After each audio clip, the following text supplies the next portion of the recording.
One of the big stories that kind of broke a couple hours ago was this $3 million verdict against Meta and YouTube, and punitive damages are to come. George Rosenthal is back with us from ThrottleNet this afternoon because he's briefed us on this case. We've kind of been watching it. It went on for like a month, didn't it, George? It did, yeah. And man, this is groundbreaking. I mean, this is the tobacco court ruling moment of big tech. And I'm not understating or not overstating that at all. It's just truly an unprecedented ruling in the world of social media and will change social media going forward. I mean, to put it in perspective, I mean, we've moved past the Wild West of the internet, and the jury is basically saying if you build a digital playground, you're responsible for the safety of the equipment. And it has nothing to do with that. I mean, there's two different cases. Obviously, the one in New Mexico was $375 million verdict, and they are accused and found guilty by a jury of misleading the public and acting as a breeding ground for child predators. This New Mexico case is unbelievable. The state acted as if they were a child, went on to Facebook, and within minutes were hit up by pedophiles with no oversight by Meta at all. Oh, my. And were completely found guilty of this. And yes, this is the pedophile playground was on Meta, and no one was paying attention to it. The jury, and there was documentation that the jury saw, that internal documents within Meta, and were found guilty of this, and basically causing an addiction with children to drive engagement over and over and over again. And then the one in Los Angeles that came across as well with a $3 million verdict of that girl who's now in her 20s.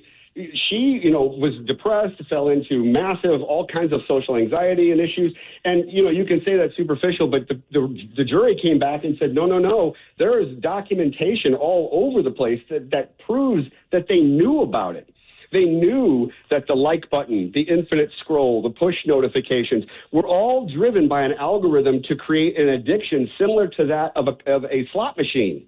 And literally, it was a digital slot machine for children to become addicted.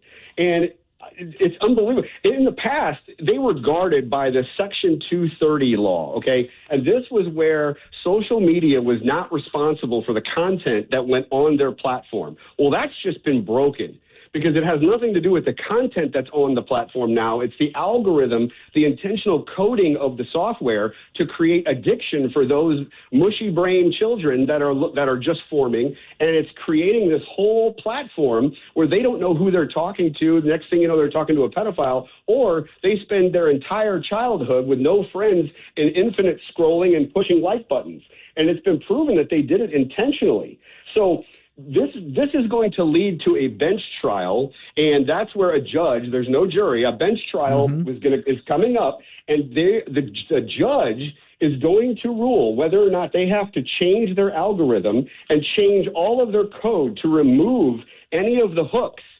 On top of that, I think this is going to spur some sort of legislation like similar to Australia, where you have the minimum age is 16 years old to even sign up for social media. I think that's where this is going, and honestly, I kind of hope it does. Yeah, me too. The flip side of this, the flip side of this is, yes, parents need to take responsibility for the love. I mean, parents have got to start paying attention to what their kids are on, how much time they're spending on these things. And you can't use the excuse, parents, of, oh, well, I'm just busy and I don't know how long the kid's on. There are applications out there that you can put on your devices that will limit the amount of time, limit the number of apps they're allowed to go to and download. You can have control over all of this stuff without having to be the bad guy and or get into a big argument with your kid. You can regulate all this stuff, but you just got to take the initiative to do it. But since that's the other side of this, is there needs to be some responsibility from these social media platforms, and I'm really, really happy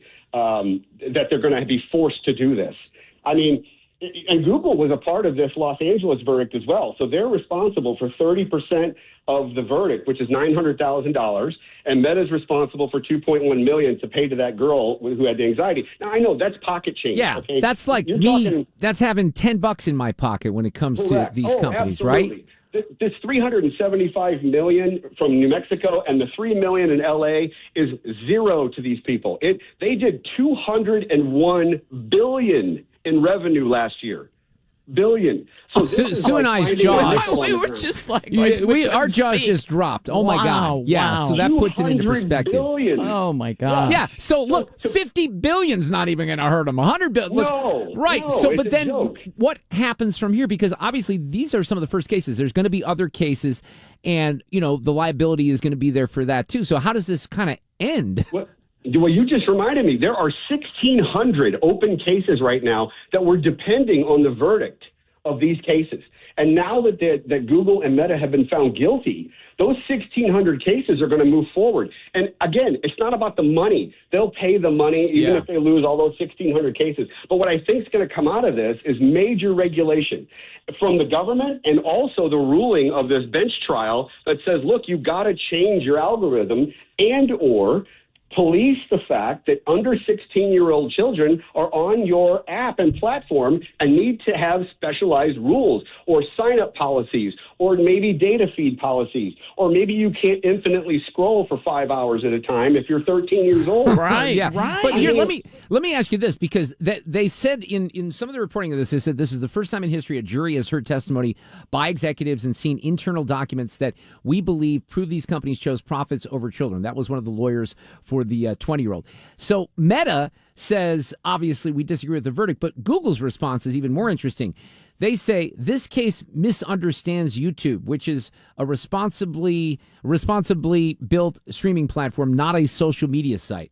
So they're trying to, play games with the words there in the minutia, right? They are. Yeah. They are. And here's the thing, and it's because you can use their platform without signing up. That's why they're taking this, because Meta, you have to create an account. YouTube, you don't have to. You can go to youtube.com and watch anything you want. So that's their argument, is that, hey, we're not the same as Meta because you don't have to have an account. Whereas, but here's the issue, though. You still have YouTube Shorts, where there's an infinite scroll of 1-minute videos. So you have this infinite scroll, and the court is saying, look, you're just as guilty as Facebook, whether or not you're allowing an account or not. Now, that's a totally debatable situation, because that's content that's out in the ether for free that now it's up to the parents to keep you from doing a 5-hour scroll on YouTube. I think there is a little difference there. Yeah. So we'll have to see what the lawyers decide. But this is fascinating. It's certainly a big case. I know we've been tracking it, George. I appreciate coming on here this afternoon again, following up a great Tech Talk Tuesday last night. So keep us posted, okay? Absolutely, will do. Thank you so much, and go Cardinals. All right, yes, go Cardinals. We'll get a little preview from Ricky Horton here in a couple of minutes. Look, I'll be honest with you. This stuff, when my kids were teenagers, I didn't have to deal with. The older kids who were 29 and 26, they were more into the video games. I mean, they didn't get their heads out of the basement. I had no idea they were playing. Well, I knew what they were doing. What I mean is, I just let them be boys and play video games.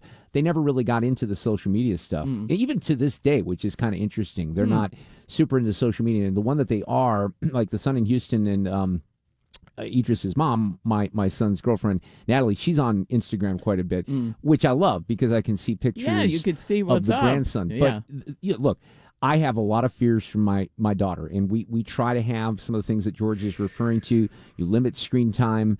Parents know, you get busy. The kids are busy. She's got swim. She's got a concert tonight. So likely she'll come home and she'll wind down a little bit on the iPad, but we try to regulate it as much as possible. That's a real legitimate fear. It is, and it should legitimate fear. Yeah. Yes. And I think I'm not as good as I should be as a parent when it comes to enforcing some of this. We all get a little weak in our moments. I'll admit that. You got to have stamina. Right. It's not easy. All right, Ricky Horton coming up after the break. Traffic from